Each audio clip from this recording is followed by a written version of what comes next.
Buenas tardes, estimados participantes del Diplomado Psicopatología de los Trastornos de Personalidad. Sean bienvenidos a esta sexta sesión de clase. Recordamos las normitas, el ser cordial en primera instancia, esos saludos, ese por favor y gracias, el respeto por las opiniones ajenas, mantener la cámara y el micrófono apagado, evitar el uso de mayúsculas sostenidas y las preguntas, aportes e intervenciones se harán por medio del chat. Los horarios los recordamos de lunes a jueves, iniciamos a las 4 de la tarde y vamos finalizando a las 7:30 hora Colombia. Hoy, por ser festivo en Colombia, entonces saldremos un poquito más temprano. La clase de hoy tiene una duración aproximada de 2 horas.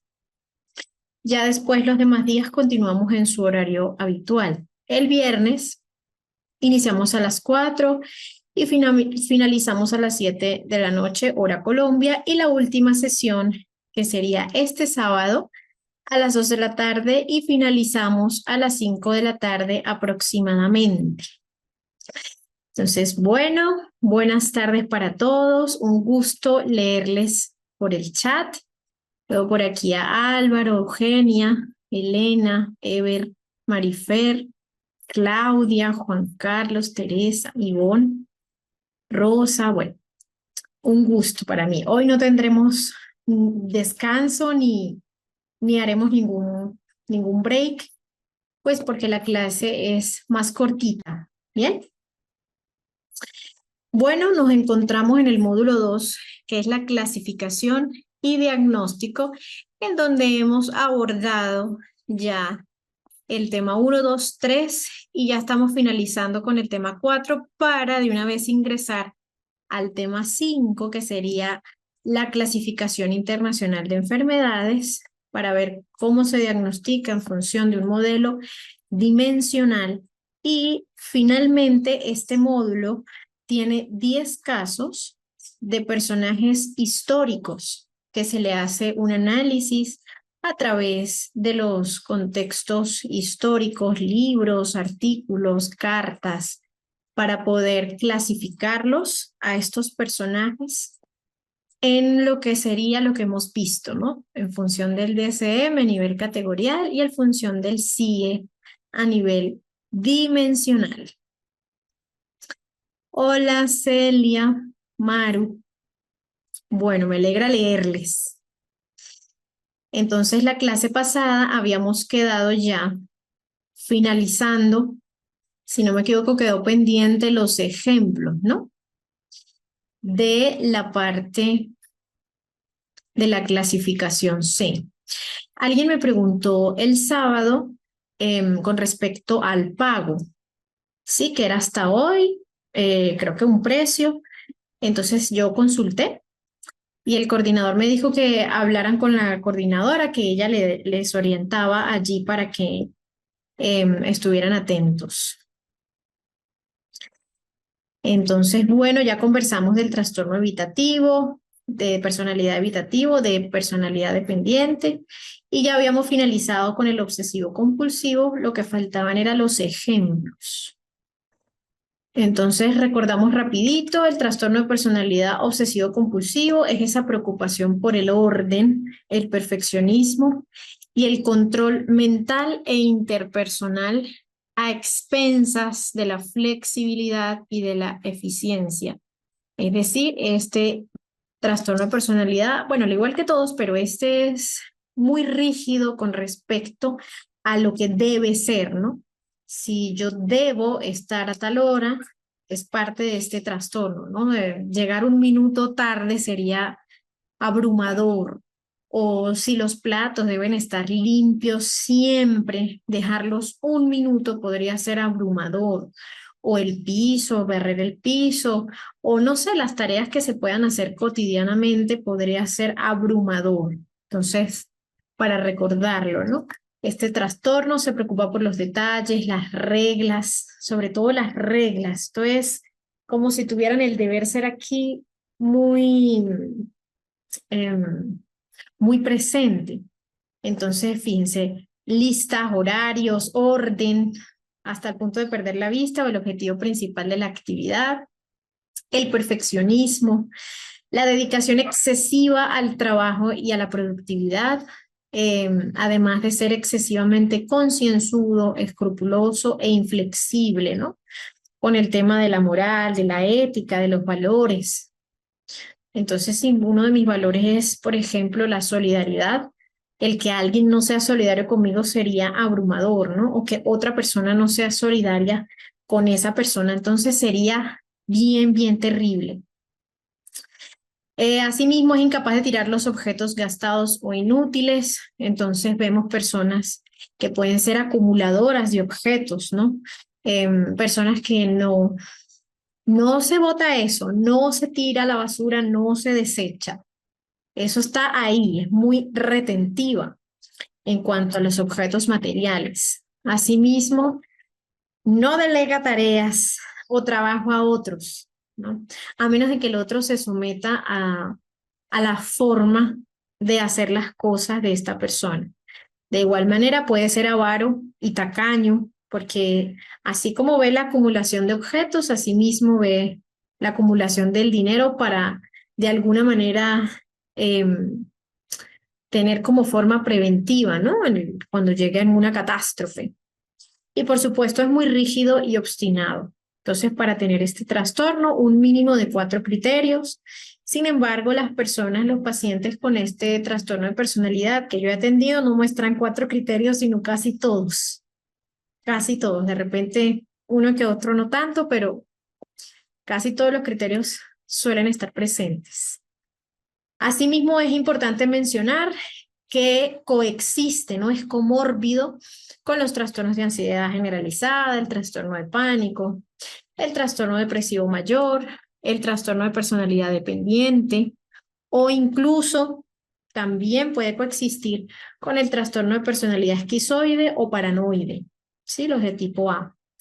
Además de la distinción con el trastorno obsesivo compulsivo, que ya hace más alusión a la parte de ansiedad, ¿sí?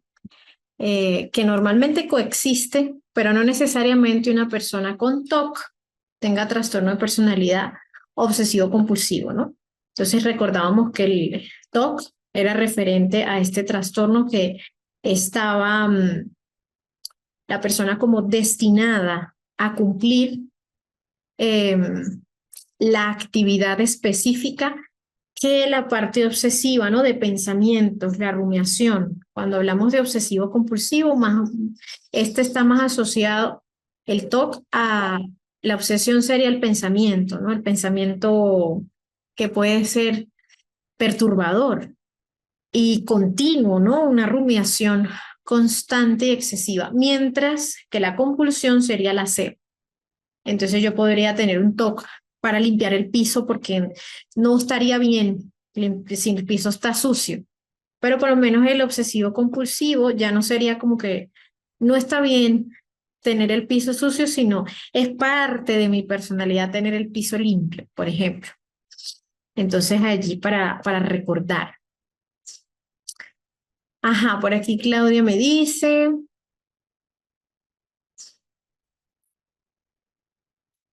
la coordinadora no responde. Claudia, mire, yo le pregunté al coordinador eso porque varios me han comentado esto y a mí todos me han dicho siempre que le diga por favor a los participantes que tengan un poquito de paciencia, que les dejen un mensajito, que ella en algún momento responde, ¿sí? De verdad que eh, yo trato de colaborarles, ¿sí? Ajá, no se preocupe. Ah, mire, por aquí le dan respuesta. Vale. Ajá, el pensamiento rígido, correcto. Hola César, vale Claudia, yo igual estoy atenta cuando ustedes me hacen esa mención, yo lo comunico y esa es la respuesta que obtengo. Ajá, vamos a ver por aquí, hay una pregunta, ya, un momentico para bajar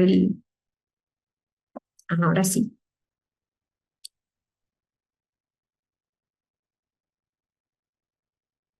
¿Qué papel juega la corteza orbitofrontal y el circuito córtico-estriado talámico en la rigidez del pensamiento obsesivo? En la rigidez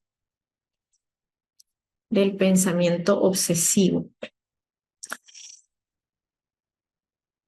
Cuando hay una disfunción en la corteza orbitofrontal, ¿verdad? Y en el circuito corticoestriado talámico cortical, hay una dinámica interesante con respecto a que la corteza orbitofrontal ayuda a detectar, ¿no? Y corregir posibles errores o peligros. Eso es lo que hace esta parte, que es la que guía la conducta. Y esto hace que pueda haber una inhibición a nivel conductual, porque va a permitir esta flexibilidad para cambiar de acción o pensamiento cuando la respuesta quizá ya no sea apropiada, ¿no? A lo que se pide. Entonces vemos que cuando hay una rigidez, esta corteza orbitofrontal tiene como una hiperactivación, específicamente en el lateral. Y esto va a ser una alarma, más o menos, en cuanto a, bueno, por ejemplo, escuchamos volumen demasiado alto, es como si se prendiera una alarma. Entonces, ¿qué hace esta hiperactivación? Que la detección va a ser exagerada de ese error o ese peligro, ¿no? Entonces, la persona va a tener como una sensación continua, persistente, sobre que algo está mal, como que algo está incompleto, algo está inseguro. Y posiblemente, aunque no haya un peligro real, ¿no? Que pueda estar frente a mí. Y asimismo empieza a haber una dificultad para desconectarse, ¿no? Porque cuando hay hiperactividad, la capacidad de la persona para cambiar el foco de atención, o vamos a decir como inhibir los pensamientos intrusivos, que sería la parte obsesiva, o incluso las conductas repetitivas, ¿no? Que pueden ser las compulsiones. Entonces se queda como atascada en un ciclo de preocupación y duda. Entonces esto empieza a tener una rigidez cognitiva. Ahora en la parte de lo corticoestriado talámico cortical, pues aquí se postula una disregulación o una sobreactividad o una hiperactividad también relacionada con el otro circuito. Y esto va a generar como un fallo, um, como en ese filtro, ¿no? Nosotros solemos recibir la información de alguna manera y la filtramos. Estas estructuras nos ayudan a esto. Entonces, hay como una falla en esto que puede ser irrelevante, que me activa la alarma, ¿no? Entonces, cuando hay disfunción, la persona puede tener cierta incapacidad de desengancharse, de alejarse, como inhibirse, ¿no? De un pensamiento o de una acción, lo que va a perpetuar el ciclo del TOC, de la parte obsesiva compulsiva. Y empieza a ser rígido e inflexible, ¿no? Tanto mental como conductualmente, o sea, tanto de pensamiento, que serían las obsesiones, como los comportamientos, que ya serían las compulsiones. Entonces, esa estructura, esas estructuras específicas, tienen mucho que ver con nuestra parte de desarrollar ciertas compulsiones. Por esto es que se toma en cuenta, sí, el modelo integral, en cuanto que si hay falla de una estructura, entonces es posible que la persona tenga determinados comportamientos, ¿no? Entonces, sí, claro, más que si está hiperactivo esto, entonces no solamente viene la rigidez del pensamiento obsesivo, sino también la compulsión, la acción, el hacer, como que no se pueda filtrar, ¿no? O quizás mi curso del pensamiento sea interrumpido. Entonces, la respuesta puede ser exagerada y repetitiva. Entonces, sí, son estructuras que pueden tener importancia en todo esto. Ajá, vámonos ahora con los ejemplos porque quiero entrar con los casos que van a... Ah, no, antes de los casos con el sigue y después sí con los casos. Entonces, bueno, vemos el primer ejemplo de aquí, el gerente rígido e incapaz de delegar. Este ya lo habíamos visto, el primero, Dal, no me acuerdo, no sé, no estoy segura. Bueno, si no lo repasamos, gerente de proyectos de 48 años, cuyo enfoque en el trabajo raya en la devoción, pero con resultados contraproducentes. Vemos cómo Dal es una persona que puede pasar horas y horas revisando la tipografía, los márgenes, el formato de un informe, ¿no? Está como muy preocupado por toda la estructura y los detalles que puede tener un informe.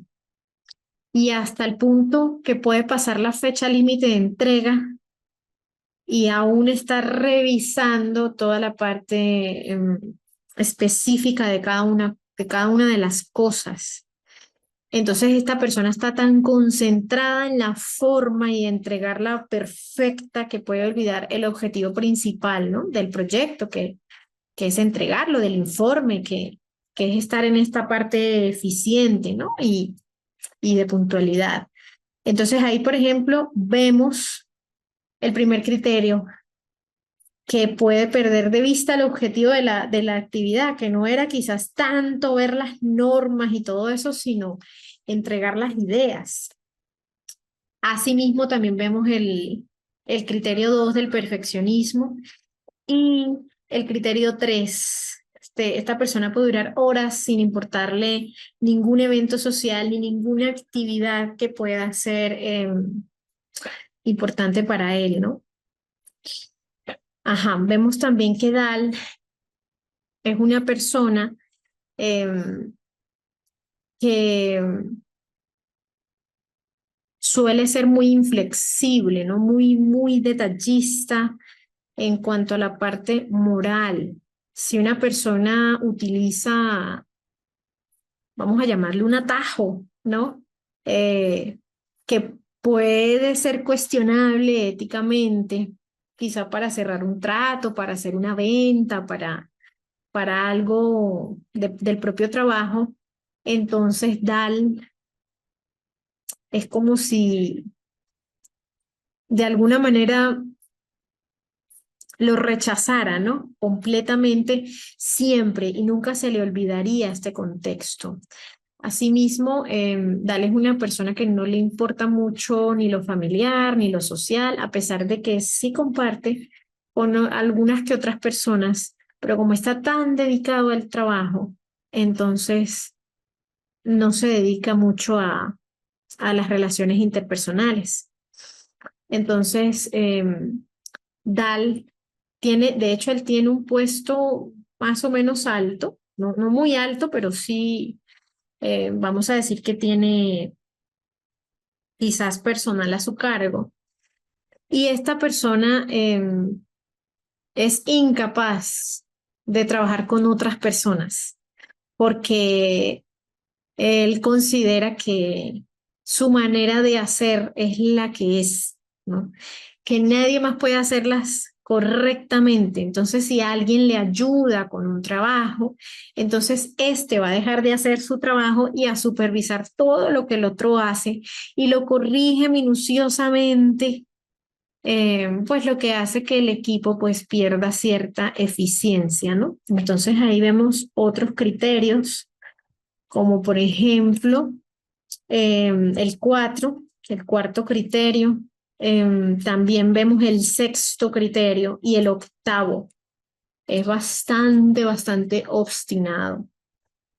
Entonces, bueno, Dal es una persona que en su compañía de trabajo lo respetan muchísimo porque él mismo dice que las personas hablan de su ética de trabajo, ¿no? Que es bastante importante, pero que la mayoría no le gusta trabajar con él.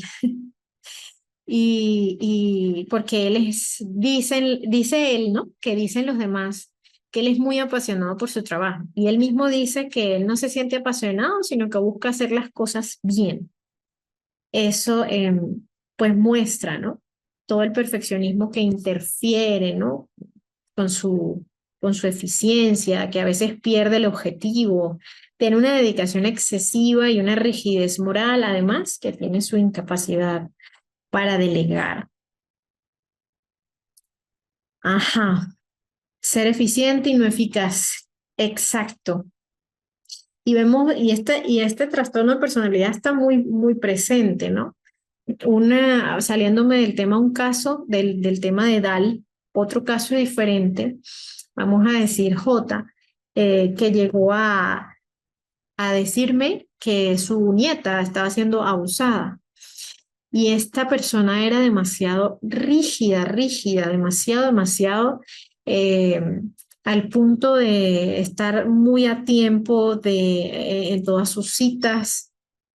Y bueno, tenía muchas dificultades. La hija dijo que su hija no estaba pasando por nada de eso, que ella no sabía qué estaba viendo, ¿no? La mamá, o sea, la abuela de la niña, y generaba una interferencia, ¿no? Entonces, bueno, se hizo un abordaje familiar, pero pues una de las conclusiones era que la abuela tenía más hacia lo trastorno de personalidad obsesivo compulsivo, porque quizás para ella la infancia, la niña tenía que ser A, B, C, D, E. ¿Verdad? Ella, la niña levantarse, cepillarse, comer, tender la cama, vestirse apropiadamente, esto, un montón como de una cosa tras otra cosa tras otra cosa. Y por ejemplo, no, como no era así, entonces ella veía que había otros problemas allí, ¿no? Intolerante y poco empático, así es. Ajá, puede ser por las exigencias de la empresa y el querer el bienestar de su familia, muy a pesar de su salud. Podría ser por las exigencias, pero al punto de dejar de lado los cuidados de su familia, ¿no? En el caso de Dale, eh, era una persona que podía estar encerrado, incluso podía perder comidas, ¿no? Almuerzos o cenas y estar totalmente metido en su trabajo. Entonces, que una persona pueda cumplir con su trabajo me parece, ¿no? Algo muy beneficioso. Pero cuando ya pierde incluso parte de los cuidados o empieza a descuidar otras áreas, entonces puede llevar a problemas, ¿no? A problemas con el funcionamiento cotidiano. Entonces aquí se ven algunos de los criterios. Mientras que otro ejemplo, la planificadora obstinada y avara. Bueno, yo le puse así por ponerle un título, pero bueno, Som es una contadora de 35 años cuyo hogar y vida personal están regidos por una orden extrema y una mentalidad de ahorro rígida. Entonces vemos cómo Som es una persona que consigo misma puede tener los zapatos rotos y no comprarse otros, a pesar de que los zapatos puedan costar, qué sé yo, $1 y ella tenga en su cartera en ese momento $1.000, ¿no? Entonces, ni siquiera con ella solamente invierte, si se puede llamar inversión, en total y exclusivamente lo que necesita, al punto de casi pesar la proteína, ¿no? La carne, el pollo, el pescado. La proteína la pesa porque ella lo que debe consumir es tanto y no puede pesar ni 1 gramo más ni 1 gramo menos. O sea, es tal cual lo que debe ser. Eh, Ella considera que el dinero debe guardarse porque más adelante va a pasar algo Ella nunca me refirió a una catástrofe como tal, con sus palabras, pero sí decía que iba a pasar algo, algo malo, algún desastre natural o algo donde iba a necesitar todo eso. Entonces, que para qué gastar en sus zapatos rotos, a pesar de que podían ser una necesidad, ¿no? Y esta paciente también tenía, ella llegó, fue porque la familia la obligó a ir al psicólogo porque necesitaban sacarla de la casa para limpiar. Eso fue lo que me refirió la hija. Necesitaba la casa para limpiar. Entonces la hija no, la sobrina. Ella tiene una sobrina, pero su hermana murió y pues básicamente esta sobrina la ve como su mamá, pero es sobrina. Entonces, necesitaban sacarla de la casa porque la casa estaba llena de demasiado mugre. Así me lo dijo ella, demasiados cosas inútiles, dañadas, que no solía, o sea, que tenía muchos objetos y que sí o sí que la obligaron. Entonces, bueno, ella accedió. Le costó, pero accedió. La sobrina me dijo, me costó mucho convencerla, pero accedió. Entonces, esa era otra característica, ¿no? Que tenía un montón de objetos, cosas viejas, electrodomésticos dañados, usados o a veces hasta nuevos envueltos sin siquiera haberlos visto. Entonces, y la razón de ella era que en algún momento los iba a necesitar y por eso no los botaba. Ella tenía em, como unas, ¿cómo era que le llamaba? Como unas prioridades, unas listas. No, era algo como una lista, pero ese no era el nombre que ella me decía, ¿no? En esta lista ella tenía muy especificado muchas cosas. Por ejemplo, tenía un montón de cosas tiradas en varios lugares, pero ella sabía dónde estaba. Por ejemplo, si necesitaba un libro, qué sé yo, del clima, y los libros estaban por todos lados, entonces ella sacaba su lista, como su cuaderno, no sé, algo así, donde tenía un control impresionante, ¿no? O sea, ella agarraba y decía, allá va, sacaba aquí, buscaba tal, debajo de la tercera, qué sé yo, montaña de cosas, en el lado izquierdo, debajo de tal cosa, está el libro del clima. Entonces tenía como hasta los centímetros, ¿no? Casi exactos. Y asimismo tenía demasiadas incomodidades para ser espontánea. Por ejemplo, la cita psicológica se planificó un mes antes. Y como ya estaba planificada, claro, la sobrina me escribió como, o sea, como 3 meses antes que quería que su tía fuera. Bueno, ella le decía mamá. Después entendí que no era la mamá, sino la tía. Y bueno, ella me dijo, bueno, ya logré coordinar la cita, para tal día, tal hora. Eso sí me dijo, por favor, doctora, no la vaya a cambiar. Y yo le dije, no, no se preocupe, realmente para que haya un cambio es complicado, ¿no? Para que yo diga, no, no, pues tendría que estar enferma, algo, pero no es como común. Ah, bueno, sí, no, porque es que mi tía, bueno, ella le dice, mamá, mi mamá no es persona como de cambiar. Yo en el momento no entendía mucho lo que me había dicho, más que planificaba con un mes antes, pues no es tan común, por ejemplo, ¿no? Pero sí pasaba con esta paciente y bueno, ahí vemos en ella varios de los criterios. Por ejemplo, era muy, muy específica en cuanto al punto 4, ¿no? Escrupulosa, inflexible. La señora estuvo justo a tiempo, llegó quizás como 2 minutos antes y ella miraba el reloj. Ella miraba el reloj mientras entraba, se sentaba, yo la observé, pero bueno, por casualidad en ese momento había salido la otra paciente y llega ella y yo la observo. ¿no? Y justo estaba mirando el reloj para que se hiciera la hora para entrar, ¿no? O sea, así de rígida, ¿no? Y ese es el punto 8. Además del 7 también, sí, yo pues ella tenía nada más como dos pares de zapatos.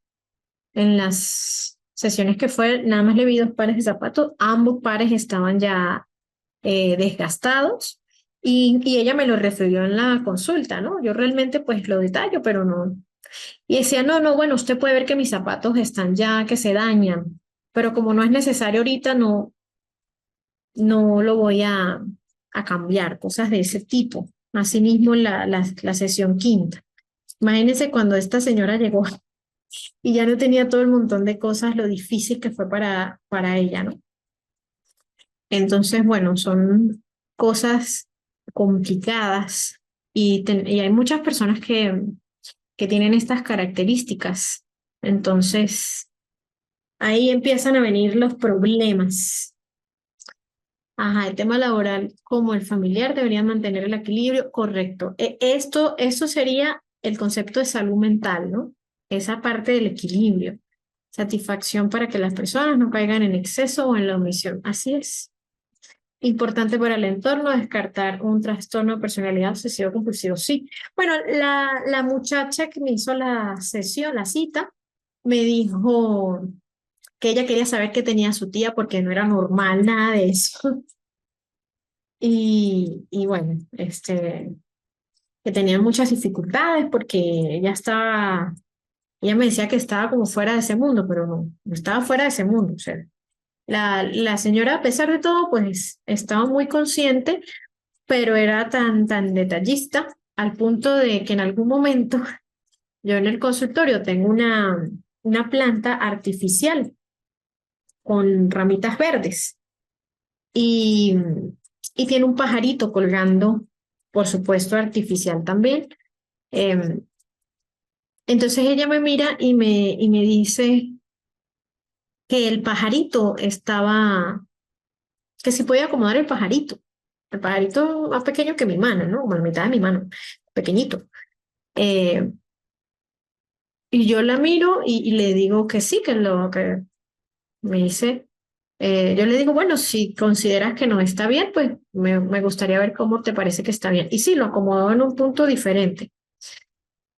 Unas 3 sesiones después, no sé que si fue el aire o que yo mientras estaba limpiando moví el pajarito y me volvió, moviste el pajarito, me dijo ella, ¿no? O sea, son detalles a veces muy minuciosos que no podía atender a la sesión hasta que no estuviera del todo, ¿no? O sea, casi que, bueno, miraba hasta el piso, ¿no? Yo la veía observando si la alfombra estaba, no sé, con algún detalle diferente. Son cosas interesantes. Entonces, lo podemos ver ahí, ¿no? Ajá, comportamiento no es muy psicótico. No, no estaba desconectada de la realidad. O sea, ya estaba, bueno, tenía ideas interesantes, ¿no? Extrañas, pero no era psicótica. Aunque, bueno, en un exceso de repente podría caer en una desconexión. Sin embargo, hasta el momento no tenía ningún signo muy psicótico. Ajá, las prioridades de primera línea. No es normal que uno se entienda en su desorden. Sí, bueno, pero es que cuando, imagínense en una casa, que fue lo que me dijo la sobrina, que ella había comprado su nevera, lavadora, ¿no? Los artefactos básicos del hogar. Y que después de un tiempito, no recuerdo si fue la mamá o la tía de ella, que también le regaló una nevera, una lavadora. Entonces en la casa tenía ya 3 neveras, dos envueltas, y encima de la nevera tenía una lavadora envuelta. O sea, ella tenía como 2 años sin sacarla, ya su nevera estaba dañándose. Sí, ya de hecho no sé qué pasaba con el congelador, que goteaba, ya estaba, no sé, colapsado, no entendí muy bien la parte, pero entonces vemos que hay cosas que pueden ser muy particulares. No boto mi nevera porque no es necesario, a pesar de que tengo dos nuevas ahí envueltas, ¿no? Por ejemplo. Entonces, claro, la parte del desorden, pues no es lo perturbador, es quizás el detalle excesivo, ¿no? La parte tan escrupulosa al punto de medir. ¿no? Medir dónde está cada cosa y tenerlo anotado en un cuaderno. Que ella tenía un nombre muy particular para llamarle a eso, que no recuerdo ahorita cómo le decía. No nos gusta que nos toquen nuestras cosas, sí, correcto. Ajá. Ambiente laboral tenso, el equipo se siente controlado y poco valorado, sí. Bueno, en el caso de Dal, ¿no? Que era más el gerente en la parte del trabajo, él, tenía muchas dificultades. Eso fue una de las cosas que abordamos en sesión, porque él fue a sesión porque el jefe le dijo que tenía que ir a sesión, sí o sí, y que dependía del informe mío si ascendía o no de puesto. Entonces, bueno, pues yo para hacer un informe más o menos necesito como unas 3 sesiones, 4 sesiones, y pues son detalles que él me mencionó, ¿no? Que me decía que el equipo normalmente se negaba a trabajar con él. Ajá, a mí se me suele pasar que me pongo activo cuando se me juntan cosas por hacer, mayormente nada. Ah, bueno, no hay problema, no hay problema. Creo que tenemos todos rasgos de estas personalidades para llevarlo al extremo exacto. Cuando ya los comportamientos son extremos, es que cuando vemos los criterios, ¿verdad? Bueno, yo, por ejemplo, soy persona que yo me doy cuenta si alguien me mueve el lapicero, ¿no? ¿Dónde está? Ajá. Este era el que usaba la vez pasada. Si yo tengo el lapicero así y queda medianamente así, yo lo noto, pero no me genera malestar. Ni digo ahora está 3 centímetros más allá, no, ¿no? Por ejemplo. Pero sí soy detallista en algunas cosas, en algunos aspectos, al punto de perder el norte de la entrega de lo que tengo que hacer. Entonces, si yo no trabajo hasta que no tenga completamente la mesa ordenada, y en 5 minutos tengo que enviar un trabajo, pero estoy concentrada haciendo otras cosas porque no puedo hacer lo que tengo que hacer. O sea, yo creo que ya sería necesario ver qué pasa, ¿no? Porque bueno, podría dedicarme al trabajo, a enviar lo que tengo que enviar en 5 minutos y después termino, cierro y ya me dedico a hacer lo que tengo por hacer. Pero al punto de no poder, o sea, interferir, ¿no? Con las actividades, pues es un punto interesante. Yo tenía un usuario que recordaba las fechas muy claras, e impresionante hablar con él, ya que las fechas estaban en todo su diálogo. Bueno, si solamente son las fechas, de repente no hay ningún problema, ¿no? Porque yo también soy buena recordando algunas fechas y no es como, o incluso tengo memoria para recordar parte de las cosas de los libros. Muy buena memoria. Pero ya al punto de estar en extremo que si no recuerdo algo no puedo continuar con la conversación, pues no tanto, pero sí podría tener que ver. Ajá, si no controlo todo, algo saldrá mal. Sí, eso puede ser parte del pensamiento, ¿no? Ahorrar es la única forma de estar segura. El desorden es peligroso e inaceptable. Sí, esos son pensamientos que son posibles de estas personas. Ajá, el desorden exterior por su gran, ya va, el desorden exterior por su gran desorden interno. No sé cómo estaría el desorden interno. Bueno, en el caso de SOM, había mucho orden, pero había muchas cosas, cosas. O sea, tenía los aparatos, los electrodomésticos ahí y ella tenía muy ordenado todo, pero demasiadas cosas que no usaba, nuevas, a pesar de que las suyas ya estaban deterioradas, ¿no? Ajá, yo sí quisiera aclarar algo dentro de la psicología forense y criminalística. Ajá, vale, Ivonne. De todas maneras, ahorita, cuando estudiamos los casos del análisis de los personajes, porque recuerde que ahorita no estamos en la parte forense y criminalística, ¿no? Estamos más hacia la psicopatología, donde la clínica y la psiquiatría se integran un poco para hacer el estudio de cada uno de los trastornos. Pero fíjese que hay algo interesante, porque dentro de la clínica vamos a conseguir, dentro de la parte psicopatológica, que hay trastornos que coexisten. Entonces, vamos a irlos revisando. Bien, de todas formas, gracias por el aporte. Ajá, entendiéndose que todos tenemos unos rasgos señalados, ¿en qué momento cambia uno de normal? Ajá, en el funcionamiento, cuando ya hay deterioro funcional, en cuanto a que pierde quizás el foco de las actividades o que hay relaciones interpersonales disfuncionales constantes, ¿no? En cómo se manifiesta este malestar. Entonces, sería interesante revisar, ¿no?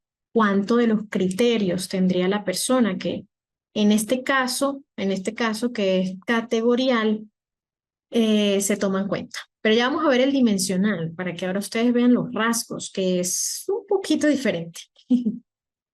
Ajá, depresión media. Depresión media sería como moderada, ¿sí? Memoria de elefante, de cuervo. Me acuerdo de todas las fechas. Qué buena, qué bueno. No es muy común. No es muy común. De repente de la depresión leve sí, pero de la moderada creo que no es tan común, ¿no? Ajá, tiene que ver las palabras que uno expresa y da a conocer un concepto y después cambia y niega que dijo, ya va. Las palabras que uno expresa y da a conocer un concepto y después cambia y niega que dijo. O sea, como que yo digo algo y después cambio de opinión. Depende cómo se dé eso, ¿no? En la parte compulsiva no es como que haya mucho cambio de opinión.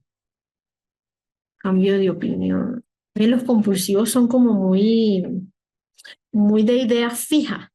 Y de hecho se planifican todas las actividades con demasiado tiempo, bastante rígido por ahí. Ajá, exacto, César. El orden excesivo podría ser un mecanismo de defensa para cubrir un mal comportamiento escondido.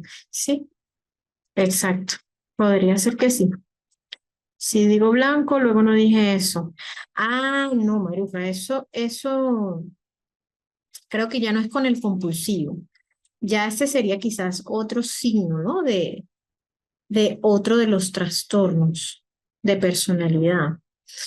El que dije y después no dije, así como de negar, habría que ver qué más se presenta en esa persona para ver a qué se parece. Bueno, vamos a un cuadro comparativo rapidito para que ustedes puedan observar cómo se da este grupo C. El miedo central en el evitativo es a la crítica y a la humillación, ¿no? Este miedo a ser avergonzado, inadecuado o rechazado, mientras que el miedo al dependiente es el abandono y la soledad, a no poder cuidar de sí mismo, ¿no? Sin ayuda. Y el del obsesivo compulsivo es del miedo a la incertidumbre, el desorden y el error. Es como si perdiera el control. Los tres tienen miedo, pero son tres focos diferentes. En la estrategia de vida ya hay, miren, una inhibición y una retirada. Entonces, aquí evita activamente el contacto social y las oportunidades por temor. Mientras que en el dependiente hay mucha sumisión y apego. Por eso es que este trastorno puede buscar otra persona con otro trastorno, como por ejemplo el narcisista, ¿no? O el antisocial también. Y en el compulsivo, pues ya hay un control y una perfección. Entonces la estrategia de vida es más hacia las reglas, hacia el orden, hacia la productividad. Las relaciones interpersonales son interesantes porque en el evitativo las desea, ¿no? Le encantaría, pero, no, pero las evita, a menos de que esté 100% seguro. Asimismo, el obsesivo compulsivo suele ser muy distante y muy controlador. Y en el dependiente, desesperadamente busca la intimidad, se aferra a una sola figura, ¿no? Complaciente hasta el extremo.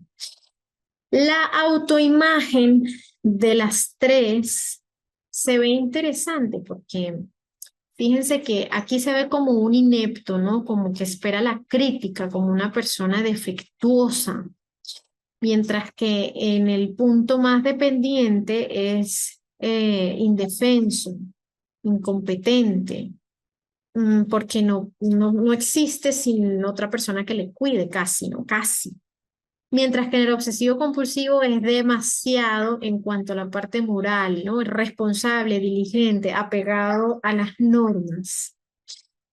La respuesta a la ansiedad, por ejemplo, en el evitativo es demasiado alta, hay una evitación activa y continua, mientras que en la ansiedad eh, también hay una alta porque busca ceder todo lo que puede sentir para asegurar la conexión, ¿no?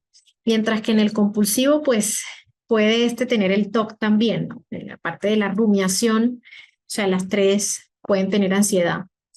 Y la egosintonía, pues bueno, en el evitativo hay un ego distónico, que era lo que yo les mencionaba. Y aquí pues desea cambiar, pero no puede. Aquí también la parte de la dependencia, mientras que en el compulsivo ya no es ego distónico, sino ego sintónico, porque valora su ser, o sea, no es como que desea algo que no va a poder hacer, sino que más bien es así, le echa la culpa al otro por lo que no sale como aparentemente debió haber salido, ¿no?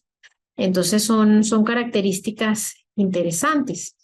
Entonces la clave para diferenciarlo es que el evitativo tiene un self frágil, sobre todo hacia la crítica. El dependiente tiene un aferramiento para asegurar los cuidados. Y ya el obsesivo compulsivo, pues, tiene una estructura muy rígida para controlar un mundo incierto. Entonces, ese sería el final del grupo C de la clasificación categorial del DSM. Ahora vámonos al tema 5, que ya es la clasificación internacional de enfermedades, que sería la CIE o el manual CIE. Expliquemos un poquito cómo se da todo este manual, que, bueno, básicamente esta es la otra gran regla de clasificación diagnóstica y es fundamental comprenderla porque es un sistema ya globalmente reconocido. Vemos que el DSM predomina más el enfoque estadounidense, ¿no? Entonces, en la CIE es el estándar internacional para la información sanitaria, publicada por la OMS, por la Organización Mundial de la Salud, que recuerdan que el DSM es de la APA, ¿no? Y solamente se va a enfocar en salud mental. Ya la CIE empieza a cubrir todas las enfermedades, trastornos, lesiones y causas de muertes conocidas. Entonces vemos que en la perspectiva y la naturaleza, pues la CIE es principalmente un sistema de codificación que su propósito global es permitir el registro, el análisis, la interpretación, la comparación sistemática de todos los datos de la parte de la mortalidad y la morbilidad, ¿sí? La morbilidad ya en función de la enfermedad, que se van a recopilar en diferentes países y en diferentes épocas. El alcance en cuanto a este manual es que se utiliza para la estadística de salud pública, la administración de seguros médicos, la gestión sanitaria y a veces no solamente para el diagnóstico clínico. Y tiene capítulo de trastornos mentales y del comportamiento. Y este capítulo es específico. Entonces, y antes en la CIE 10 se clasificaba ya más por letras, por ejemplo, los códigos F, del F00 al F99, mientras que en la CIE pues ya está más reconocido en el capítulo 6, ¿no?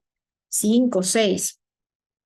Y el enfoque del consenso, pues aquí se intenta que sea más inclusiva y accesible para los sistemas de salud de bajos y medianos ingresos, buscando un consenso quizá que sea más amplio que la APA, ¿no? Que el DSM. Entonces, aquí hay un poquito de historia, sin embargo, tomo desde la CIE 6, o sea, de 1948, porque aquí fue la primera inclusión psiquiátrica, que es lo que nos interesa, ¿no? Más que las otras enfermedades orgánicas, pues nos interesa ya la parte mental. Entonces, el aporte crucial y la naturaleza es que esta fue la primera versión, perdón, que incluyó un capítulo separado para los trastornos mentales. Y por supuesto, igual que en el DSM, había una influencia psicodinámica bastante predominante. Ya para 1975 se publica el CIE-9 y tiene una base estadística. Es decir, que hay un estándar global para la codificación. Entonces empieza a tener una lista de trastornos mentales, en este momento menos detallada que en el DSM-2 y en el DSM-3. Ya para el CIE-10, que ya a partir de 1992 cobró vigencia, vemos que la clasificación descriptiva ya es más global. Entonces esta es la edición más utilizada aún hoy en día. Gran esfuerzo por armonizar con el DSM-3 para mejorar la comparabilidad. Esta versión es ateórica, ¿no? Recuerden que eso también fue un punto interesante del DSM-3, que fue más o menos para 1980, ¿no? O sea, poco antes que esta publicación. Entonces, ya aquí se utilizó un sistema de códigos alfanuméricos, que era lo que yo les mencionaba hace un momento, del F00 al F99 para la salud mental. Y ya el CIE-11, que entró en vigencia en el 2022, aunque a partir del 2019 pues ya estaba ciertas ediciones, como decir, en cuanto al grupo de expertos reuniéndose para ver todo esto, ¿no? Entonces ya aquí hay un énfasis más digital, dimensional, que esta es como decir la gran brecha diferencial, ¿no? Que busca lo espectral quizás. Ya esta edición no busca quizás categorizar o encasillar a una persona en un trastorno como tal, sino, bueno, se busca dar la dimensión de todo lo que conforma. Entonces, esta edición actual es una revisión masiva con una estructura totalmente electrónica. Eso es algo diferente y bastante novedoso, ¿no? Incorpora dimensiones de gravedad y espectros. Entonces, aquí se enfoca en reducir las brechas culturales y de lenguaje, porque en esta edición incluye, ¿no?, algunas tradiciones que son parte de algunas culturas que, por ejemplo, en el DSM podrían tener que ver con un trastorno y de repente en la parte cultural puede ser parte de lo cotidiano, de lo normal, ¿no? Entonces, vemos diferencias clave y comparo el CIE-10 con el DSM-5 porque el CIE-10 todavía sigue siendo muy de categorías, ¿no? De las etiquetas diagnósticas con los criterios muy similares a los del DSM-5. Entonces, bueno, las autoridades ya las conocemos, la OMS para el CIE y el DSM, la APA. Ya al alcance, pues, son todas las enfermedades, tanto físicas como mentales, mientras que el alcance del DSM-5 ya más regional de Estados Unidos y ya se enfoca solamente en los trastornos mentales. Es por eso que en muchos lugares el diagnóstico, bueno, en muchos lugares que no sea Estados Unidos, por supuesto, el diagnóstico debe ser de la CIE, ¿sí? En muchos lugares, y es por esto, porque es global. El objetivo principal de la CIE son las estadísticas de salud pública, la morbilidad y la mortalidad, que ya creo que eso los había mencionado. Y en el DSM-5 ya es enfocado en el diagnóstico clínico y de investigación. Entonces, los códigos de este 10 son de estos a nivel global, capítulo F, y ya los códigos del DSM-5 son más de referencia. Utiliza los códigos de la CIE, ¿verdad? Pero su lista de trastornos es la principal. Entonces vemos aquí que ya hay algunas similitudes. Por eso estos manuales tienen algunas cosas en común, otras que quizá no tanto, pero sí mantienen algunas características compartidas. Ya aquí en los trastornos de personalidad, en el CIE-10, ya habían algunas inclusiones dimensionales en cuanto a la gravedad, ¿no? Pero continuaban con los criterios categoriales, un poquito más flexibles que quizás en el DSM, que es totalmente categorial, ¿no? Y podría tener el modelo alternativo en la sección 3, que fue lo que conversamos un poco del DSM. La estructura pues ya incluye un sistema de ejes, ¿verdad? Eje 1, que sería el diagnóstico, eje 2, la discapacidad, que podría ser un poquito parecido, el 10. Y ya el DSM-5 eliminó ese sistema multiaxial que era del DSM-4. Entonces aquí hay unas diferencias interesantes. Ahora, ¿por qué es necesario ver cómo viene el CIE 11, ¿no? Que es la parte de la evolución actual? Y esto, pues bueno, a partir del 2022 hay un esfuerzo, ¿no? De todos estos expertos que buscan superar las limitaciones de esta parte categorial y mejorar la aplicabilidad global. Entonces hay una simplificación de estructuras en cuanto a que hay varios cambios conceptuales importantes.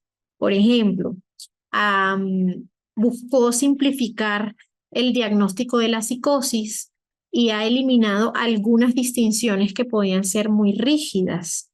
En cuanto a la integración de la discapacidad, es que una parte clave de este manual actualizado es que se incluye la evaluación de la discapacidad y este instrumento que es el WODAS 2.0 que les comenté que también el DSM-5 revisado lo usa. Y asimismo el CIE busca evaluar esto como una parte integral del diagnóstico, ¿no? Reconociendo que hay un impacto funcional. Y esta parte funcional es tan importante como la parte de los síntomas. Asimismo, el trastorno de estrés complejo se incluye en el manual, distinto al trastorno de estrés postraumático. Este, por ejemplo, yo lo expliqué en el diplomado pasado, que bueno, que se trata de estas personas que han sufrido, ¿no? Traumas crónicos, o interpersonales como el abuso sexual prolongado o cualquier otro evento traumático. Y el DSM-5, por ejemplo, no lo incluye como un diagnóstico principal. Entonces, en resumen, es importante ver que la clasificación internacional de enfermedades es la brújula más estadística y global que organiza todas las enfermedades, siendo su capítulo de salud mental el principal competidor, vamos a llamarle así, y referente del DSM. Entonces, ambas clasificaciones se han movido hacia una quizá gran convergencia, ¿no? Especialmente en la parte de la esquizofrenia y la depresión. Y hay algunas categorías que también se han excluido, se han fusionado o reubicado en este manual y aún se mantienen con una estructura diferente o como diagnósticos individuales en el DSM-5. Entonces la diferencia quizás más notable en esta parte conceptual, en estas exclusiones o reubicaciones, está relacionada con la disminución de diagnósticos categoriales y la despatologización de ciertas experiencias. Entonces, básicamente en eso consiste esta clasificación. ¿Bien? Ajá, tuvieron que pasar 30 años para tener una apertura mayor. Pues sí, recuerde que no solamente es la parte mental, ¿no? Aquí usted en este manual, bueno, yo les dejo en los materiales el manual, tanto el DSM-5 como el DSM-5 revisado, el CIE 10 para que ustedes puedan revisar la parte categorial y el CIE 11, pero les dejo más el capítulo 6, pero no sé si está la guía de bolsillo también del 11, que les va a reflejar todas las enfermedades, ¿no? Las crónicas, todas las enfermedades se les va a reflejar ahí. Aunque bueno, a mí me interesa para efectos del diplomado, sobre todo que revisen el capítulo 6.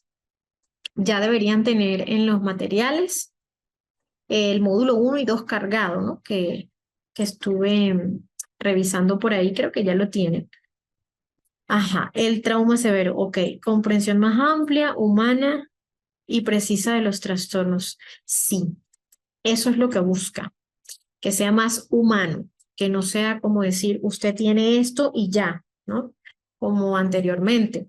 Por ejemplo, si vemos históricamente qué pasaba con las personas que tenían alguna enfermedad mental, eran excluidas a una de los hospitales, ¿no? Generales, eh, por si acaso eso se podía contagiar. Entonces usted ve hoy en día hospitales abandonados, por ejemplo, a las afueras, en las ciudades principales de Alemania o de Francia, ¿no? En las ciudades principales de Inglaterra, que pueden haber hospitales abandonados, ¿verdad? Una estructura interesante, grande, así como metían a las personas que tenían la peste en esos momentos u otras enfermedades que no tenían quizás una cura o no se había descubierto qué era lo que realmente pasaba. Asimismo, se aislaban también algunas personas con estos trastornos. Entonces, pues sí, pasaron bastantes años para que pudiéramos llegar a una parte quizás más humana, que lo que yo digo siempre es, las enfermedades no siempre están presentes en todos lados, ¿sí? Yo puedo ver algún rasgo que pueda ser rígido, pero no necesariamente por eso la persona tenga alguna enfermedad. Ahora medimos el grado de funcionalidad y en función a eso, según esa perspectiva, vemos qué tan deteriorado pueda estar o qué dificultades se puedan presentar, ¿no? Bueno, los que ya tienen los materiales por allí pueden meterse en el módulo 1 y 2. Ahí ya deben tener las diapositivas cargadas, los libros, las lecturas, los manuales. El módulo 2 tiene los dos manuales, el capítulo 6, el DSM, también el capítulo de los trastornos de personalidad. Pero yo también les dejo el manual por si ustedes quieren consultar otra cosa, ¿no? Y de la misma manera hay lecturas más asociadas a tanto a los trastornos de personalidad categorizados como a los rasgos de personalidad, que es como lo más actual, ¿no? Em, de los dos diplomados, si usted ya hizo el pago, creo que le debieron haber enviado un link donde está tanto la carpeta de el diplomado de psicología clínica para el abordaje de la salud mental y el diplomado de psicopatología de los trastornos de personalidad. Usted entra a esas carpetas y ahí va a ver módulo 1, 2, 3, 4. Sí, no lo tengo si están pagados. Ah, pues dígale a la coordinadora, mándele un mensajito y dígale que usted está esperando el link para los materiales. Bien, que eso lo tienen allí. Necesito que los que ya lo tengan lo revisen, que ya debería aparecerles hasta el módulo 2. Y yo no sé si entre mañana y pasado mañana les salga ya el módulo 3 y 4. Bien. Hola, Judith. ¿Y ya le escribió a la coordinadora? Ah, bueno, por aquí Ana ya me confirma que ya aparecen. Falta el 3 y el 4 que sé que todavía no se ha subido, pero en el transcurso de, me imagino que hoy a mañana debe salirles. ¿Vale? Bueno, recuerden que con la coordinadora, ¿sí? Ajá, hasta el segundo. Hasta el segundo, ya me imagino que entre hoy y mañana ya debe salirles el tercero y el cuarto. ¿Vale?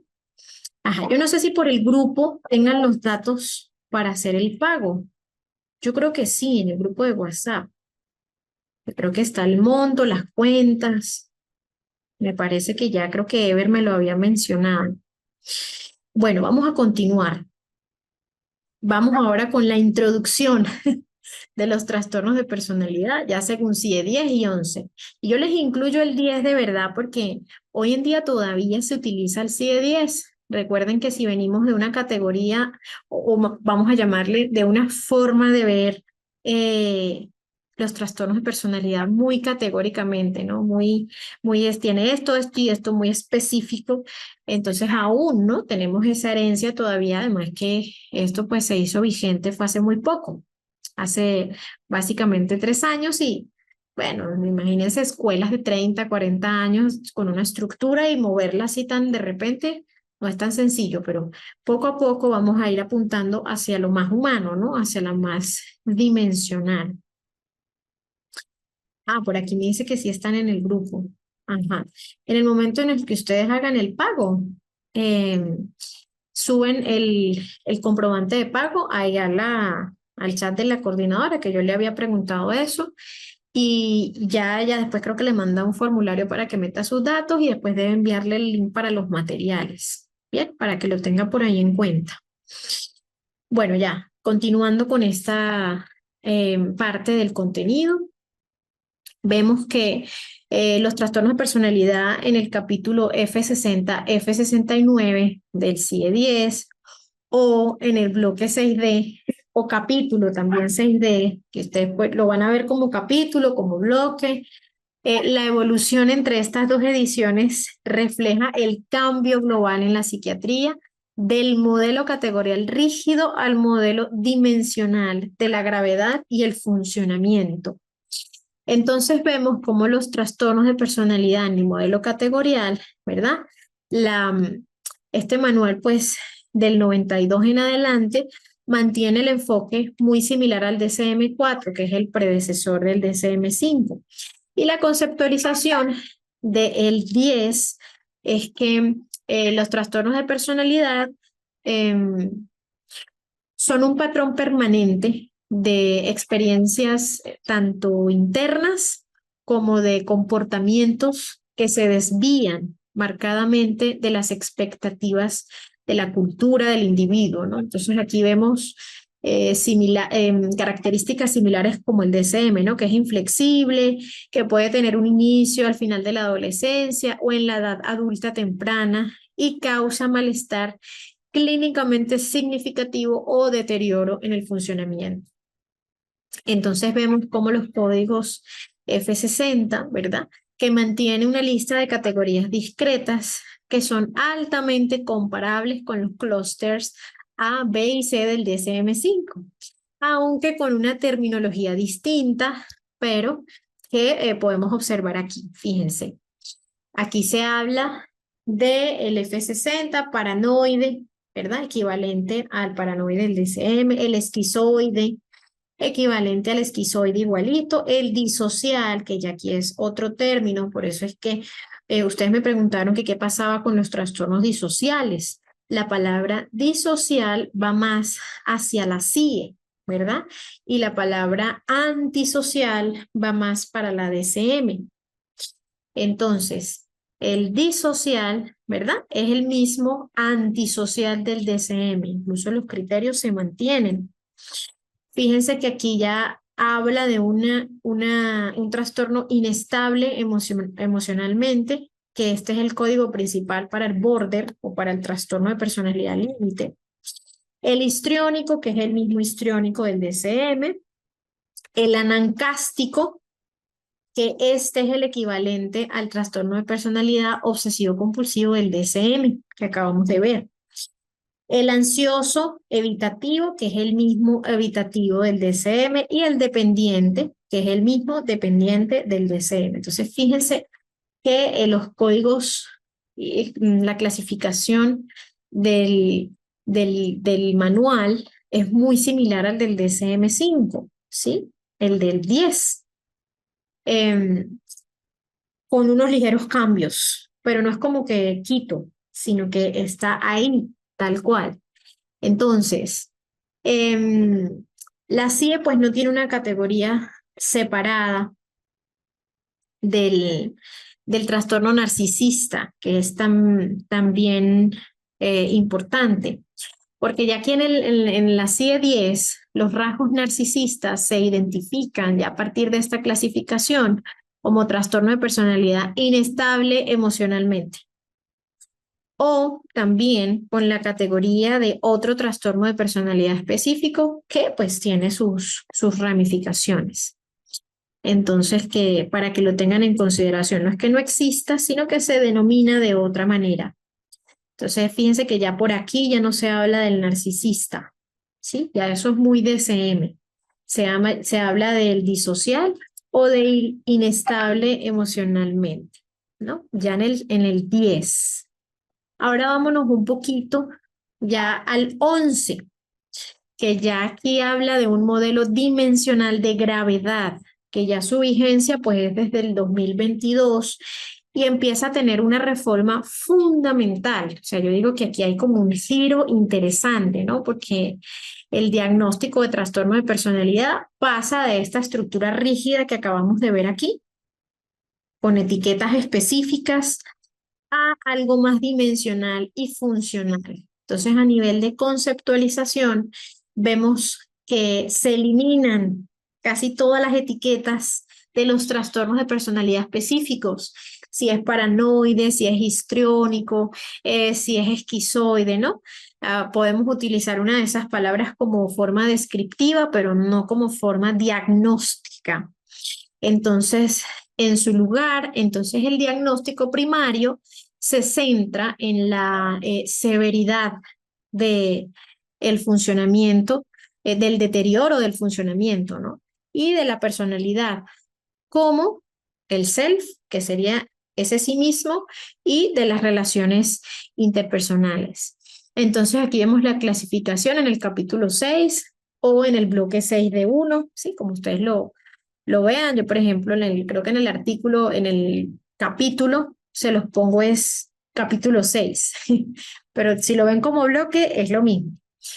Entonces, este bloque, ¿verdad? Se realiza en dos pasos, priorizando la parte dimensional. Entonces, el paso 1 es que hay un diagnóstico de severidad, ¿verdad? Un trastorno de personalidad como condición de base y se califica su gravedad. Ese sería el paso 1. Entonces aquí vemos si es trastorno de personalidad leve, si es trastorno de personalidad moderado, si es trastorno de personalidad grave, ¿sí? Ese sería el primer paso. Y el segundo paso, que es como lo más interesante de la diferenciación, es este paso 2, la especificación del patrón de rasgos, que esto ya es la dimensionalidad. Entonces, una vez determinado el paso 1, que sería la severidad, los clínicos ya pueden empezar a añadir especificadores opcionales para describir los rasgos prominentes, ¿no? Estos rasgos son similares a los antiguos trastornos de personalidad, tanto del DSM-5 como del CIE-10, pero busca utilizar como modificadores descriptivos, que era lo que yo les mencionaba, y no como el diagnóstico principal. Entonces, ¿cómo se ven esos rasgos? Yo se los voy a profundizar ahorita en el siguiente tema, pero para que ya lo sepan, aquí vemos los rasgos, por ejemplo, cuando vemos un modificador descriptivo, es cuando vemos un patrón, como por ejemplo el límite, ¿sí? Y este patrón límite es el único patrón que se mantiene actualmente en el CIE-11 por su importancia clínica. Ahora, los demás patrones ya se utilizan como rasgos descriptivos. Préstenle mucha atención para que cuando hagamos el análisis de los casos de los personajes históricos, ustedes puedan ayudarme a complementar con cada uno de los casos. Vamos a ver 10 casos desde este punto, ¿no? Tanto del DSM-5 revisado como del CIE-11. Entonces, ¿qué sería esa descripción? Bueno, cuando se ve un patrón de rasgo antisocial o anancástico, recuerden que el anancástico es el mismo obsesivo compulsivo, pero que aquí no se le llama así, porque el obsesivo compulsivo está clasificado en otra categoría diferente. De hecho, ni siquiera en el CIE forma parte de los trastornos de ansiedad, lo sacan de los trastornos de ansiedad, pero existe un TOC. Entonces aquí se llama patrón anancástico para la parte de personalidad. Otro patrón evitativo o paranoide, dependiente o esquizotípico, ¿no? En función a estas mismas clasificaciones se pueden utilizar, pero como descriptores y no como diagnóstico. Entonces, las consecuencias de este cambio, ¿verdad? Del CIE-11 versus el 10 y el DSM-5, es que hay una reducción de la comorbilidad artificial. Pues al pasar de un diagnóstico dimensional de severidad, se espera reducir la alta tasa de comorbilidad entre trastornos de personalidad, que a menudo pues está en función del solapamiento de criterios, ¿no? Que esto es una de las críticas interesantes que se le hace al DSM-5, que quizás varios de los criterios de algunos de los trastornos pueden ser comórbidos y puede haber demasiada comorbilidad. Imagínense que hayan 5 comorbilidades allí y cómo se hace entonces para el tratamiento. Esto es lo que se busca con esta reducción de la comorbilidad artificial. El énfasis en el funcionamiento es que, bueno, la atención se centra ya más en esta disfunción psicosocial que genera el trastorno de personalidad y no solamente en la presencia de los rasgos o de los criterios, ¿no? Como se veía en el DSM-5 o en el CIE-10. Y por tanto hay una mayor flexibilidad clínica en cuanto a que este nuevo modelo permite al clínico pues describir a un paciente que tiene rasgos de diferentes tipos. Por ejemplo, un trastorno de personalidad leve con un patrón evitativo y rasgos anancásticos, sin forzarlo a una sola categoría. Entonces, el CIE-10 clasificó los trastornos de personalidad como enfermedades discretas, ¿no? Con fronteras claras, mientras que el 11 aborda ya los trastornos dimensionales de la gravedad, utilizando antiguos, ¿verdad? Algunas nomenclaturas antiguas, pero como descriptores. Y estos descriptores para ver cómo son estos rasgos más prominentes de la personalidad. Entonces, esto es lo que se busca en este manual nuevo. Fue diseñada con la participación de expertos de todo el mundo. Sí, correcto. Ese es el punto. Gracias, César. Bien, ahora vámonos, esta era como más cortico porque era muy puntual, ¿no? Vámonos al tema 6, que ya serían los elementos clave, que este es parte de las temáticas. Entonces aquí vemos los niveles de gravedad de los trastornos de personalidad, ¿no? Que bueno, la gravedad se va a determinar por la extensión del deterioro en el funcionamiento del self y del interpersonal, ¿no? Vamos a ver primero el del self. Y esto pues nos lleva a un alcance del daño que este deterioro va a infligirle, ¿no? Al individuo y a los otros. Entonces, ¿qué sería el funcionamiento del self? Que sería el self, sentido de uno mismo. Entonces, esta dimensión del self evalúa cómo la persona se experimenta, ¿no? Se regula, se mantiene, empieza a ver como a reconocer quizás su identidad a lo largo del tiempo. Entonces vemos como un deterioro en este funcionamiento que puede ser significativo para estar estable, ¿no? Para estar efectivo. Entonces, ¿qué es lo primero que afecta? La identidad. Y se refiere al sentido coherente y estable de quién es uno. Entonces, hablamos que cuando es sano, ¿verdad? La identidad, cuando estamos en un punto sano, el individuo tiene una autovaloración generalmente positiva, sus metas a largo plazo, sus valores, sus creencias estables, sus límites entre sí mismo y entre los demás son claros. Pero cuando ya estamos hablando de un deterioro, que el deterioro ya sería función del trastorno de personalidad, entonces la persona va a experimentar una identidad fragmentada, contradictoria, ¿no? O inestable. Sus metas, sus valores cambian drásticamente, como por ejemplo lo vemos como era en el límite o en el histriónico, o también en el dependiente, ¿no? Que pueden haber cambios, o hasta en el antisocial, que pueden haber cambios. En la parte deteriorada puede haber una autocrítica excesiva, ¿no? O por el contrario, una grandiosidad inflada, como lo vemos, por ejemplo, en un trastorno de personalidad narcisista, donde no hay como un sentido realista del sí mismo. Ahora, cuando hablamos de la autorregulación, que es otro punto del self, es que esto se refiere a la capacidad de una persona para mejorar mejorar, no, mejorar no, sería como manejar o regular, quizás sería mejor la palabra, regular quizá estas emociones, ¿no? Que pueden ser muy intensas o los impulsos o incluso las metas. Entonces, cuando vemos una autorregulación sana, entonces vemos que el individuo tiene más una tolerancia a la frustración, puede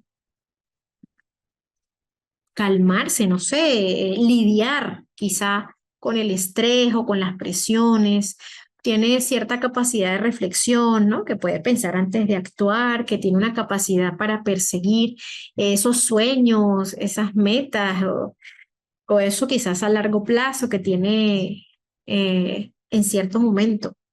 Pero cuando ya estamos hablando de una autorregulación deteriorada, que ya sería otro punto de un trastorno de personalidad, pues vemos la inestabilidad emocional tan marcada, ¿no? La disforia, la ansiedad intensa, eh, la baja o nula casi, o la pobre también regulación en la ira, en los actos impulsivos. Ahí vemos también límite, antisocial, eh, a veces narcisista, o sea, podemos ver como en el deteriorado de la autorregulación hay varios trastornos de personalidad. O incluso, de repente no hay una, un acto impulsivo, sino puede haber en el otro extremo una rigidez emocional excesiva, como por ejemplo el anancástico, ¿no? Que impide ya la parte de la flexibilidad y la espontaneidad. Entonces, de las primeras cosas que vamos a ver, leve, moderado o grave, es en este funcionamiento del self. Ahora, el funcionamiento interpersonal, que ya son las relaciones con otros, tenemos que ver dos puntos, ¿sí? Porque esta dimensión, pues, evalúa cómo la persona se relaciona con los demás, cómo es la parte de la reciprocidad, de la intimidad, de la calidad de sus interacciones sociales. Y cuando hay deterioro, pues estamos hablando que hay algo que puede ser muy disfuncional o que puede ser incluso crónicamente disfuncional, conflictivo o hasta superficial, ¿no?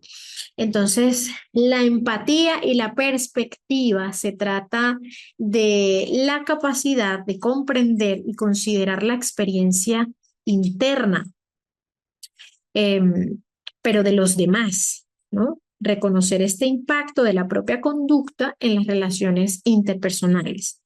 Cuando vemos un punto sano, es que el individuo es capaz de ponerse en el lugar del otro, anticipar cómo se pueden sentir los demás, ¿no? Ajustar su comportamiento social en consecuencia. Pero cuando ya vemos un deterioro en esta empatía y perspectiva, entonces ya podemos estar en presencia de un trastorno de personalidad, porque la falta de empatía puede ser severa, ¿sí? Si es demasiada, entonces vemos, por ejemplo, rasgos del antisocial o del disocial o del narcisista que pueden usar a otras personas sin remordimiento. Y al mismo tiempo también puede haber una interpretación errónea de las intenciones ajenas, como por ejemplo el paranoide, ¿no? O quizás también puede haber un foco excesivo en las propias necesidades, como por ejemplo el histriónico, que puede monopolizar la atención.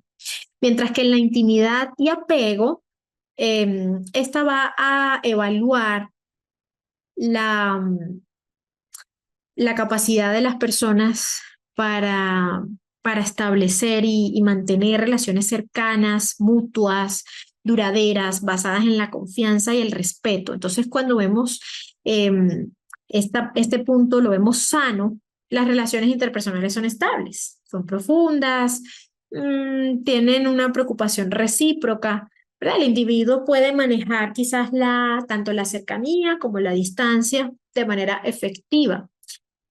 Pero cuando este punto está deteriorado, entonces ya puede ser un factor de un trastorno de personalidad en cuanto a que las relaciones empiezan a ser inestables crónicamente, ¿no? Conflictivas, como por ejemplo el trastorno límite, o puede ser evitativa por miedo al rechazo, como el trastorno de personalidad evitativo, o excesivamente dependiente, ¿no? Como el trastorno de personalidad dependiente, o aferrándose o explotando a otros, como lo vemos en el trastorno de personalidad antisocial o narcisista. La intimidad aquí suele ser superficial o utilitaria. Entonces, fíjense cómo el deterioro de alguna de estas, alguno de estos puntos, tanto en el self como en el interpersonal, pues nos va a dar ya alusión a un trastorno de personalidad. Entonces, en síntesis, el deterioro dimensional va a tener que ver con con 4 puntos. Ya me asustó la puerta que se abrió. Ajá. Estos 4 puntos van a tener que ver con la evaluación de la identidad, de la autorregulación, de la empatía y de la intimidad, ¿verdad? Si están comprometidos, vamos a ver cómo está esto. Cuanto mayor sea el deterioro en estas áreas, entonces vamos a hablar de la gravedad, ¿verdad? Que es el punto más, bueno, son 2 puntos importantes, pero este es uno de los puntos importantes, ¿sí? Recuerdan que se los puse allí, el primer paso. Entonces, vamos a ver cómo están estos deterioros y así vamos a poder mencionar, ¿no? Cómo está. Entonces, si vemos que hay una dificultad de personalidad, que sería un umbral bajo, este es un nivel que refiere problemas de personalidad que no cumplen quizás con un diagnóstico de trastorno de personalidad, donde hay una desregulación, ¿sí? De repente ligeramente notable, pero no es lo suficientemente grave, persistente, generalizado, como para causar un deterioro funcional significativo. Entonces puede haber una dificultad de personalidad, que no es un trastorno de personalidad, pero que vemos que hay cosas ahí como presentes, ¿no?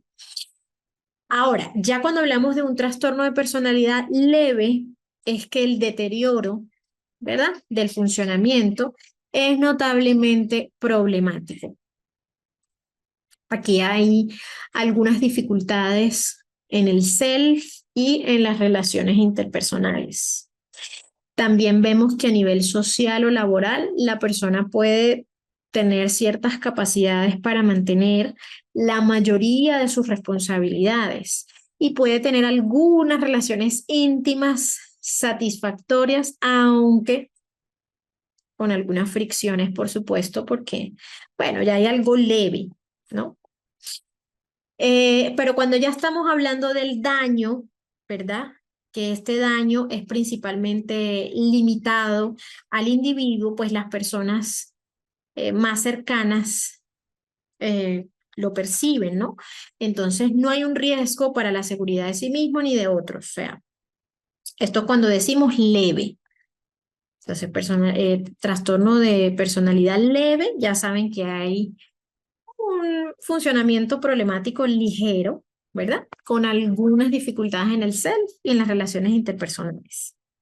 Entonces, aquí el daño está más limitado al individuo y quizás a las personas más cercanas, o sea que no todo el mundo quizás pueda darse cuenta de este trastorno de personalidad leve. Pero cuando ya estamos hablando del trastorno de personalidad moderado, entonces vemos que ya aquí el deterioro, pues es más notorio, ¿no? Ya es persistente y ya está en múltiples dominios, en múltiples áreas del desarrollo o del desenvolvimiento de la persona. Entonces hay una dificultad, ya que empezamos a ver dificultades para la regulación y para mantener las relaciones interpersonales constantes. Vemos como que el funcionamiento social o laboral ya hay dificultades significativas para cumplir con las obligaciones principales, ¿no? Los objetivos laborales o familiares o educativos también, eh, que quizás solo puede hacer, pero con un esfuerzo y apoyo considerable. Entonces aquí ya vemos que las relaciones interpersonales íntimas, quizá vamos a llamar mejores amigos, amorosos, ¿no? Son inestables o son tensas.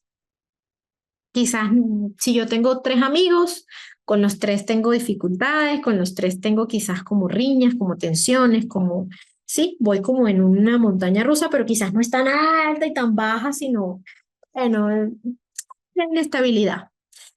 El daño, ¿verdad? El daño del leve era principalmente a sí mismo y a las personas más cercanas que lo pueden quizá notar, ¿no? Hay alguna que otra dificultad. En el moderado, el daño, ya aquí puede haber un historial, ¿verdad? De autolesiones o comportamientos autodestructivos, ¿no? El daño aquí ya no solamente, claro, para sí mismo, pero ya para las personas que quizás no son tan íntimas, sino que ya puedo tener compañeros que pues notan, ¿no? Toda la parte disfuncional, tanto personal como interpersonal. Ahora, el trastorno de personalidad grave, ya el funcionamiento pues ya está muy afectado, ya es generalizado, es totalmente en todas partes, es inflexible, la inestabilidad emocional es severa, ¿no? En la parte del self y es incapaz de mantener relaciones estables. Entonces, a nivel social, laboral o escolar, vemos que puede haber un fracaso casi total, ¿no? O una incapacidad constante, suponiendo que no tenga algunos roles sociales, familiares, laborales. Y aquí puede haber incapacidad de, de una vivencia quizás más autónoma o independiente. Entonces el daño, ya cuando estamos hablando de un trastorno de personalidad grave, es que hay un riesgo muy alto para sí mismo. Puede haber conducta suicida, puede haber autolesiones graves, ¿no? Puede haber lesiones a los otros, puede requerir apoyo, supervisión o incluso entornos terapéuticos muy estructurados. Entonces, fíjense cómo ya aquí empezamos con el primer pasito, el nivel de gravedad. Sí, bueno, si es mínimo, una que otro problema, pero no llega a ser ningún trastorno de personalidad. O cuando es leve, que ya hay alguna que otra mm, característica que ya se nota mínimamente, así sea con sus personas más cercanas, pero ya el moderado ya está presente pues en múltiples dominios, quizás si yo me desenvuelvo en 10, puede ser que en unos 8, 9 ya hayan algunas características de deficiencia, ¿no? Que ya se noten. Y ya el grave, pues ya esto es totalmente inflexible, ¿no? Totalmente rígido. Mientras que en los anteriores quizá no había un nivel de rigidez tan alto, ya aquí es, bueno, ya es bastante intenso. Ajá, vamos a ver qué, ya va. Ajá, vamos a ver qué me dice César. ¿Qué diferencia existe entre un rasgo de personalidad disocial y un trastorno de personalidad grave con predominio disocial? Rasgo de personalidad disocial y trastorno de personalidad grave con predominio disocial. Bueno, yo creo que la principal diferencia, ¿verdad? Radica ya más en el grado, en la persistencia y en el impacto en el funcionamiento, ¿no? De la persona. Porque cuando hablamos de un rasgo, ¿verdad? De personalidad, es una inclinación, una tendencia más o menos estable a que la persona tenga manifestaciones de desprecio, incluso violación de algunas normas sociales o que no le importe quizás mucho respetar el espacio del otro. Mientras que cuando ya estamos hablando de un trastorno de personalidad grave con predominio disocial, Entonces, esto es un patrón persistente, inflexible, generalizado de desprecio y violación de los derechos humanos o de los demás, no importa, así sean no humanos, así sea que yo venga y le quite las cosas de su cuarto y me las eche, me la colonia, le quite la ropa, o sea, como que no me importaría nada, ¿no? Ahora, por ejemplo, cuando hablamos del grado, el rasgo puede ser leve, moderado. O sea, puede ser que la persona tenga algún comportamiento deshonesto, algún comportamiento irresponsable, pero quizás no tiene el diagnóstico completo. Ahora, ya cuando hablamos de el predominio, ¿verdad? Disocial grave, entonces vemos que el patrón conductual es extenso, que ya causa un deterioro significativo en las áreas de funcionamiento a nivel personal, social, laboral, familiar, escolar, ocupacional, donde la persona tenga un desenvolvimiento y no va a tener remordimiento, ¿no? No va a tener empatía ni nada de eso. El deterioro a nivel de rasgo, ¿verdad? Un rasgo, una característica, vamos a llamarle así, disocial. El deterioro no es quizás significativo, porque la persona puede funcionar a pesar de que tenga ciertas irresponsabilidades o, bueno, ciertas cosas deshonestas, pues funcionan. Pero cuando ya hablamos de un predominio disocial grave, o sea, cuando ya estamos hablando de grave, el deterioro es clínicamente significativo, o sea, ya es demasiado alto, ¿no? En cuanto a la dinámica ocupacional, donde sea que se desenvuelva la persona. Además que hay otras cositas, por ejemplo, cuando hablamos de la parte cualificativa, el rasgo es más una dimensión de la personalidad que podemos poseer todos en mayor o en menor medida, ¿sí? Puede ser una tendencia, pero cuando ya hablamos de la cualificación de, del predominio disocial, entonces ya estamos hablando que ya puede ser parte de un diagnóstico, ¿no? Y que requiere pues ver cómo se dan no solo un rasgo, sino todos los demás. Bueno, a nivel diagnóstico, pues un rasgo no se diagnostica, ¿no? No es como que usted tiene rasgos de personalidad tales. Por eso las pruebas proyectivas no diagnostican, porque hacen descripción de rasgos. O sea, uno puede ver algunos rasgos que pueden estar presentes, pero eso no es un diagnóstico, ¿no? Es algo descriptivo. Mientras que ya los rasgos no, ya la parte del predominio disocial, pues ya sí requiere que la persona, por ejemplo, sea mayor de 18 años, que tenga evidencia o que se pueda evidenciar, ¿no? Toda la parte del trastorno disocial y que incluso ya puedan haber antecedentes conductuales antes de los 15 años o desde los 15 años, por ejemplo. O sea, entonces el rasgo disocial es como decir, voy a tener una pincelada, ¿no?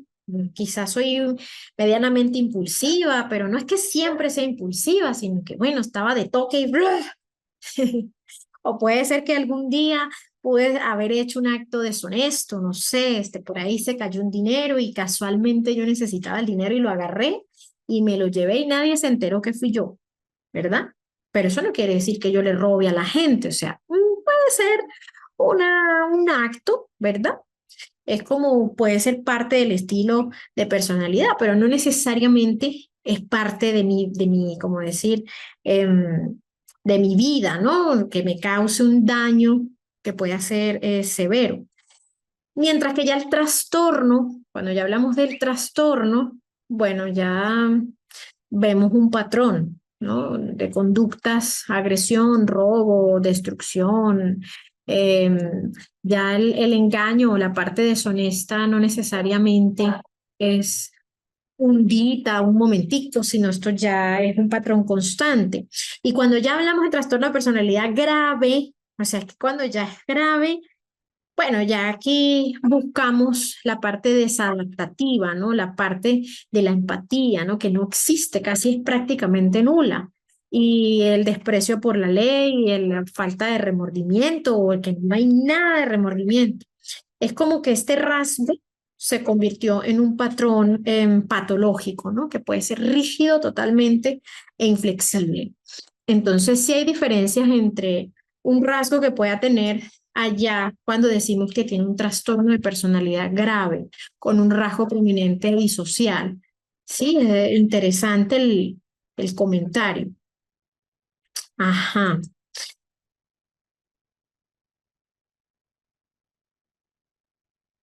aquí vemos otro comentario. Las personas con, ya, un segundito que se me subió. Ajá, ahora sí. Las personas con TDAH o autismo, ¿cómo se puede saber si desarrollan un tipo de trastorno de personalidad? TDAH o autismo. Bueno, em, puede ser complicado. Puede ser complicado porque puede haber algunos síntomas, ¿verdad? De personalidad, como la desregulación emocional, las dificultades interpersonales o incluso la impulsividad que puedan solaparse, ¿no? O ser muy similares a estas manifestaciones. Pero la clave está en esta evaluación diagnóstica diferencial exhaustiva, viendo a ver la parte como de la comorbilidad, ¿no?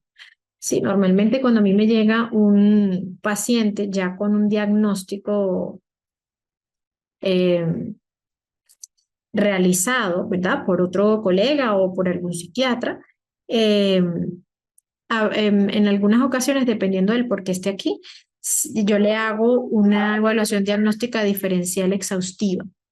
Y esto con el fin de exactamente descartar, ¿no? Entonces se considera, bueno, el patrón y la persistencia de los síntomas, que en el trastorno de personalidad pues es inflexible y persistente, mientras que en el TDAH o en el TEA pues los síntomas pueden relacionarse con la parte del neurodesarrollo, ¿no? Y pueden mejorar con un tratamiento específico del déficit de atención y hiperactividad o del trastorno del espectro autista. Y asimismo la desregulación emocional, ¿verdad? Que puede ser complicado porque, por ejemplo, puede confundirse con un TLP. Eh, por ejemplo, la desregulación en el déficit de atención, hiperactividad o en el TEA, los cambios del humor, la sensibilidad al rechazo, las reacciones intensas, puede ser que tengan que ver con la parte del estrés, la frustración, la parte sensorial en el caso del TEA o la impulsividad o la disfunción ejecutiva en el caso del TDAH, ¿no? Pero en el trastorno de personalidad, la inestabilidad es más extrema, más persistente y se puede asociar típicamente con un patrón, ¿no? De relaciones interpersonales inestables, la autoimagen, ¿no? Entonces, son como varios aspectos que puede hacer como un despistaje en lo que lleva. Menciono algunos, pero por supuesto hay más. Ajá, cuando una persona que grita y trata mal y al rato te habla como si nada y te invita a algo. Ay, yo conozco varias así. No sé, dependiendo de cómo esté el funcionamiento, puede ser una dificultad de personalidad o puede ser un trastorno de personalidad leve, ¿sí? Dependiendo de cómo esté la persona, ¿no?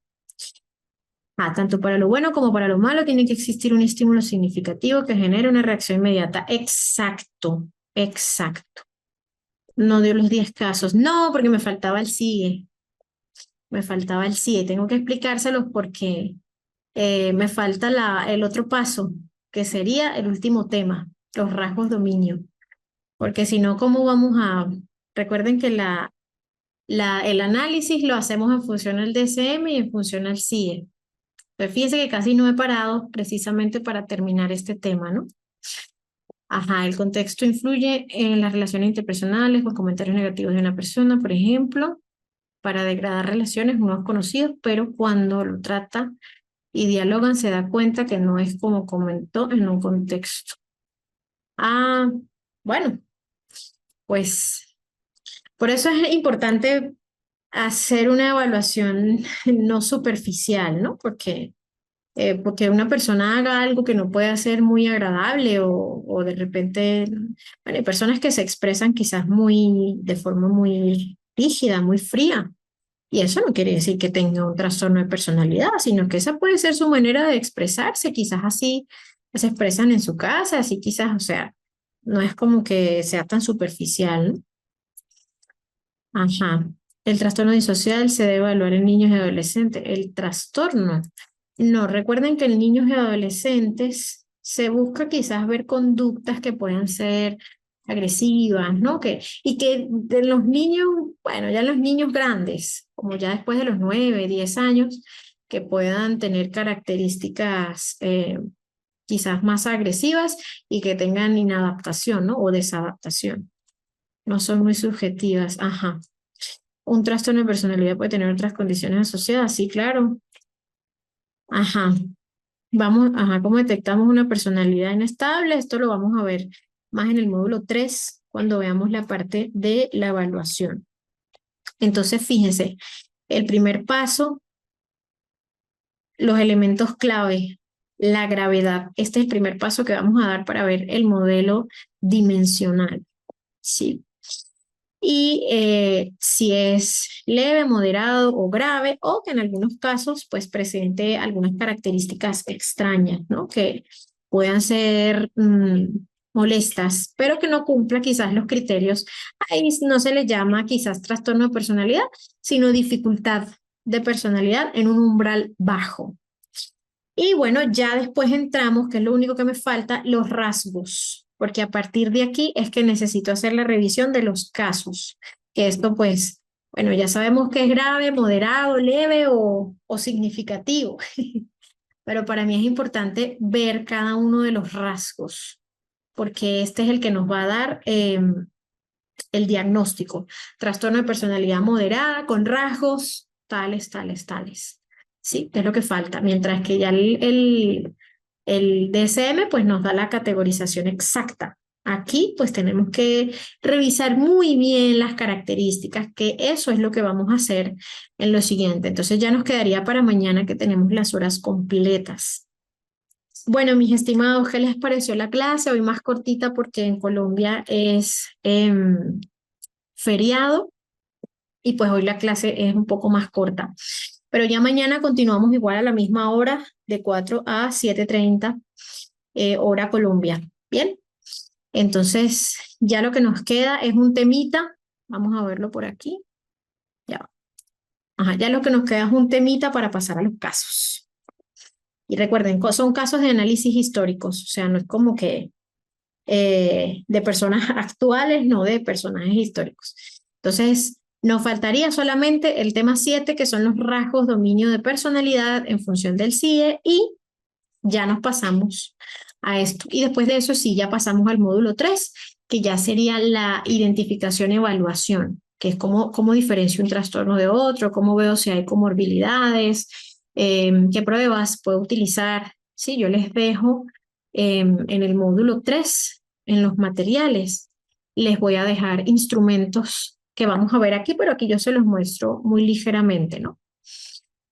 Bueno, entonces, ¿cómo se califica una persona cuando hablas con ella al instante?